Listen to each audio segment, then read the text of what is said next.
En el presente video, junto a mis compañeros Laura Sarmiento, Juan Bulla y quienes hablan Nicole Ochoa, vamos a presentar el experimento de Hertz, que tenía como objetivo demostrar la existencia de las ondas electromagnéticas, que habían sido predichas por las ecuaciones de Maxwell. Bien, pero primero pasemos a conocer cómo surgió este experimento.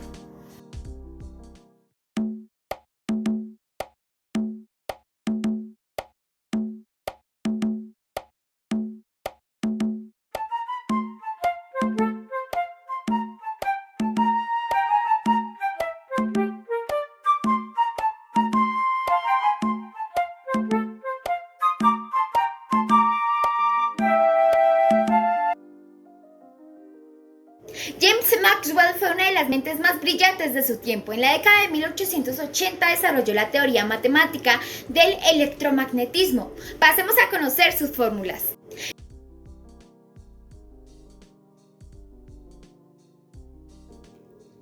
Ok, vamos con la primera, la ley de Gauss para el campo eléctrico. Como tal, este símbolo es utilizado en esta, por decirlo así, ecuación. ¿Qué significa la divergencia del campo eléctrico E, que mide el flujo del campo eléctrico que sale de una región? Por otro lado, este símbolo significa la densidad de la carga, es decir, la cantidad de carga por la unidad de volumen. Este símbolo significa la permitividad eléctrica del vacío, una constante que determina la capacidad del espacio para permitir campos eléctricos. Su significado es bastante sencillo. Esta fórmula como tal se utiliza para describir cómo las cargas eléctricas son fuentes positivas o sumideros, o sea negativas, de líneas de campo eléctrico. Por otro lado, encontramos la ley de Gauss para el campo magnético, en la que este símbolo como tal significa la divergencia del campo magnético, B en este caso, que mide el flujo del campo magnético que sale de una región.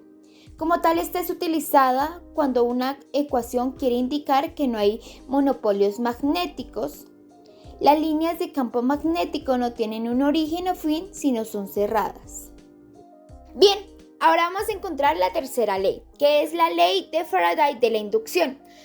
Como tal, esta ecuación describe cómo un campo magnético variable en el tiempo genera un campo eléctrico, lo cual es la base de la inducción electromagnética. Ahora, por último, encontramos la ley de Ampère-Maxwell. Esta ecuación se utiliza para describir cómo se muestra un campo eléctrico que es variable en el tiempo o una corriente eléctrica generada por un campo magnético. Estas predicen que las ondas electromagnéticas se propagan por el espacio a la velocidad de la luz. Muchos científicos de la época estaban en busca de probar experimentalmente esta teoría. Hacia 1887, Hertz, un profesor de física alemán, diseñó una serie de brillantes experimentos para demostrar la hipótesis de Maxwell. Su equipo consistía en un generador de chispas acoplado a una antena y un anillo metálico, que este anillo metálico estaba alejado de la antena. Hertz razonó que las ondas electromagnéticas generadas por la chispa viajaban por el espacio y, de ser correcta la teoría de Maxwell, inducirían a una corriente en el arco metálico, produciendo una chispa entre las terminales del mismo. En este video vamos a ver de forma simplificada este famoso experimento. Vamos a ver cómo se hace. El proyecto necesita un pulso de alto voltaje y lo vamos a generar con un encendedor de cocina de este tipo. Bueno, estos encendedores tienen un elemento piezoeléctrico en el interior, el cual genera un pulso de varios miles de volts. Este elemento piezoeléctrico genera un pulso de alto voltaje necesario para crear una chispa entre las varillas metálicas. Esto simula la generación de ondas electromagnéticas. Aquí tenemos uno ya listo para nuestro propósito y lo vamos a abrir. Bueno, en el interior está el encendedor y este aquí es el elemento piezoeléctrico del cual salen dos cables. Nosotros hemos conectado dos caimanes a los cables de salida, de modo que aquí tendremos el pulso de alto voltaje de salida.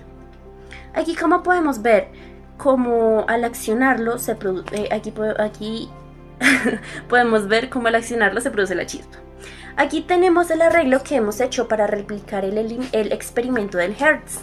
Tenemos estas dos varillas metálicas, las que se ven a continuación, las cuales están conectadas al generador de chispa y crean un campo electromagnético al producirse la chispa, emitiendo ondas electromagnéticas, las cuales están conectadas a nuestro generador de chispa, y estas placas de aluminio ayudan a dirigir las ondas electromagnéticas hacia la antena receptora, puesto de modo que cuando se produzca la chispa entre las dos terminales, las ondas electromagnéticas deban viajar por el espacio y llegar hasta la antena. En el experimento original de Hertz se tenía un anillo abierto en donde se generaba otra chispa después de producirse la primera. Bueno, aquí no tenemos la potencia suficiente para poder generar una chispa en la antena receptora, lamentablemente. Pero en su lugar hemos puesto este foco neón.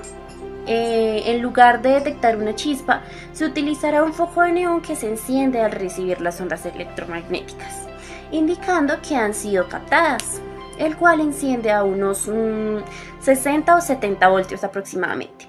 Y vamos a ver que al producirse la chispa en este punto, las ondas electromagnéticas serán recogidas por esta antena y el foco encenderá. Vamos a accionar el generador de chispas y veamos. Vemos cómo se produce la chispa y el foco de neón enciende. Probemos a una distancia mayor.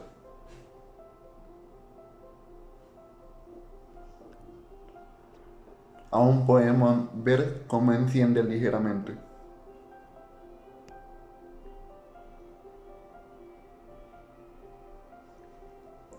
Vamos ahora a utilizar un arreglo diferente para aumentar la potencia de nuestro emisor.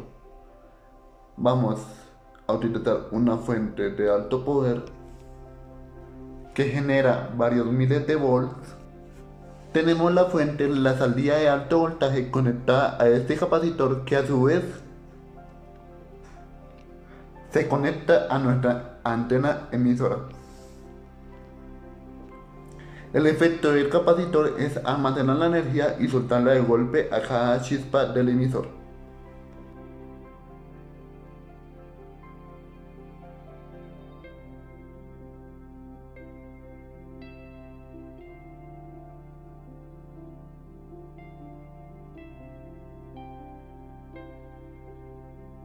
El generador de chispas y la fuente de alto voltaje crean las ondas electromagnéticas.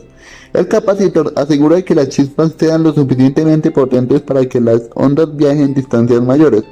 El foco de neón sirve como indicador de la recepción de estas ondas, permitiendo verificar visualmente que las ondas han sido generadas y detectadas, replicando de manera efectiva el experimento de Hertz.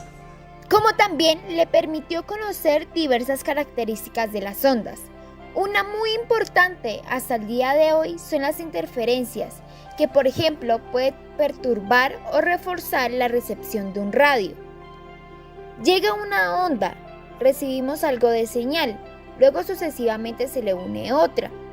Las ondas están en fase y su recepción mejora, pero si están desfasados se anula y el recepcionista queda gravemente afectado, como se muestra en el video.